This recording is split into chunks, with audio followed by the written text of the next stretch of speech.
Au chapitre 29, Job évoque son passé. Oh, que ne puis-je être comme au temps d'autrefois, comme au jour où Dieu me gardait. Après avoir dit qu'il conservera jusqu'au bout son intégrité, après avoir déclaré bien clairement à ses amis qu'il refusait de prendre cette place du pécheur et de l'impie à laquelle il l'invitait, Job s'accorde la joie de regarder en arrière, de retourner en pensée au jour d'autrefois, qu'il met en contraste avec l'amertume et la douleur du temps présent. Il nous livre ainsi une vivante peinture de sa vie intérieure et extérieure dans sa marche avec Dieu. Il nous révèle aussi, sans douter, la raison pour laquelle Dieu a permis le creuset de l'affliction. Ces premiers mots montrent qu'il y a un degré de soumission à Dieu que Job n'avait pas atteint.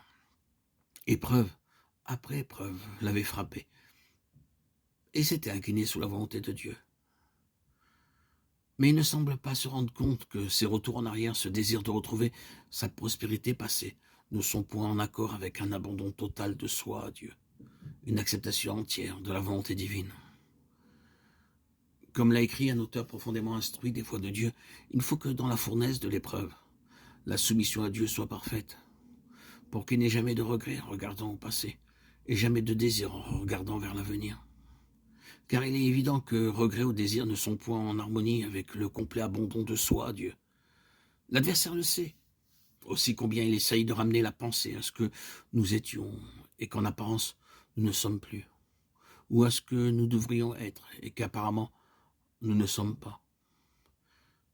Ces comparaisons de soi-même élèvent un obstacle fatal au repos de l'âme en Dieu, dans toute la volonté de Dieu.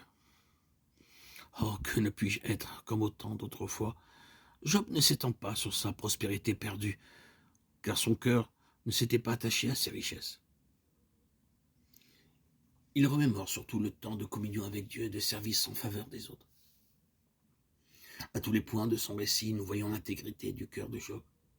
En rappelant le passé, il n'énumère pas la perte de ses biens, il ne rappelle pas d'abord la mort de tous ses enfants. Il se lamente surtout sur l'épaisse nuée qui lui dérobe Dieu. Il remonte au jour de sa communion avec l'Éternel lorsqu'il marchait à sa lumière, que sa lampe brillait sur sa tête. Que lui importaient les ténèbres puisque Dieu le guidait pas à pas. Job avait bien la conviction qu'il était entre les mains de Dieu. Mais il est troublé par sa nouvelle manière d'être à son endroit. Oh, la douleur d'avoir marché dans les ténèbres, sans la moindre lumière, sans aucune preuve d'être conduit par Dieu. Nous connaissons cette souffrance lorsque le Saint-Esprit nous conduit hors du chemin que Dieu éclaire pour nous amener à marcher uniquement par la foi. Job savait ce qu'il avait perdu, il ne discernait pas encore ce qu'il allait gagner. Il ne savait pas qu'il s'était reposé sur la lumière, que Dieu communiquait plus que sur Dieu lui-même, qu'il avait presque marché par la vue au lieu de marcher par la foi. Job avait perdu tout ce qui autrefois faisait son bonheur.